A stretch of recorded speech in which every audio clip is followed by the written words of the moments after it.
என்னிடத்துல ஒரு நண்பர் ஒரு சந்தேகம் கேட்டிருந்தார்.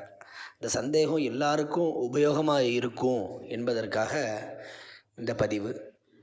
ஆயுஷ் ஹோமத்தால் ஆயுளை அபிவிருத்தி பண்ண முடியுமா? ஆனால் சில பேர் ஆயுஷ் ஹோமம் பண்ணி சில நாட்கள்லேயே அவளுக்கு மரணம் ஏற்படுறது.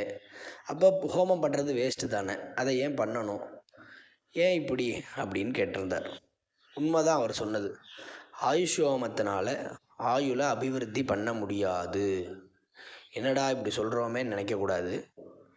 சாஸ்திரம் என்ன சொல்கிறதுனா, ஒரு மனிதன் பிறக்கும் பொழுதே அவனுக்கு எத்தனை வயசு வரைக்கும், எந்த க்ஷணம், எந்த நிமிடம், எப்போ அவனுடைய பிராணன் சரீரத்தை விட்டு தியாகம் ஆகணும் அப்படிங்கிறது நிர்ணயிக்கப்பட்டு தான் அவனுடைய ஜனனமே ஆறுது. இதில் சந்தேகமே இல்லை. அப்புறம் சரி, இதை எக்ஸ்டெண்ட் பண்ண முடியாது அப்படின்னா அப்புறம் எதுக்கு ஆயுஷ் ஹோமம் அப்படின்னு எல்லாருக்கும் சந்தேகம் வரும் இல்லையா? அதற்கு தான் சாஸ்திரக்காரா நமக்கு விளக்குறா.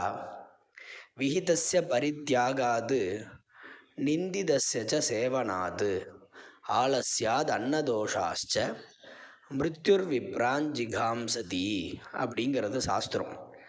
இந்த நமக்கு நிர்ணயம் பட்ட ஆயுஷு குறையிறது இல்லையா? எதனால் குறையிறது அப்படின்னா, விஹிதஸ்ய பரித்யாகாது, செய்ய வேண்டிய கர்மாக்களை நாம் செய்யாமல் விடுறது. அவளுக்கு எதுவோ அதை அவ நிர்ணயிச்சுக்கணும். இதை நம்ம செய்ய வேண்டிய கடமை, இதை நம்ம செய்யாமல் இருக்கோம். அது ஒரு காரணம் வயதை குறைக்கிறதுக்கு. நமக்கு நிர்ணயிக்கப்பட்டிருக்கிற ஆயுஷை குறைக்கிறதுக்கு இது ஒரு மிகப்பெரிய காரணம். அடுத்தது நிந்திதஸ்ய சேவனாது, செய்யக்கூடாத விஷயங்களை செய்கிறது. இதுவும் அதே போல தான். நம்ம தான் நிர்ணயம் பண்ணிக்கணும் எது செய்யக்கூடாத விஷயம், நம்ம அதை செஞ்சுட்டு இருக்கோமா அப்படிங்கிறத நம்ம தான் முடிவு பண்ணிக்கணும்.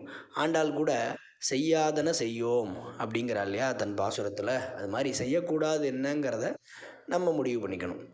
அடுத்தது ஆலஸ்யாது அன்னதோஷாச்ச.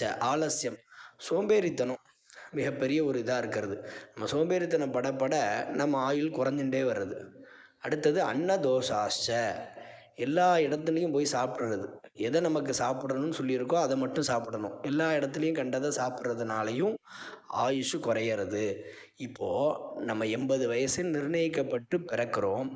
அந்த ஆயுசு இந்த 4 காரியங்கள் நம்ம செய்யறதுனால, சில செய்யாமல் விடுறதுனால நம்மளுடைய ஆயுசு குறையிறது இல்லையா? அதை திருப்பி பேலன்ஸ் பண்ணி கொண்டு போகிறதுக்கு தான் ஆயுஷ் ஹோமங்களே தவிர 80 81 மாற்றுறதுக்காக ஆயுஷ் ஹோமம் கிடையாது. ஆயுஷ் ஹோமத்தின் பலன், நமக்கு நிர்ணயிக்கப்பட்ட ஆயுஷை நாம் சில காரியங்களால் குறைத்து கொள்கிறோம்.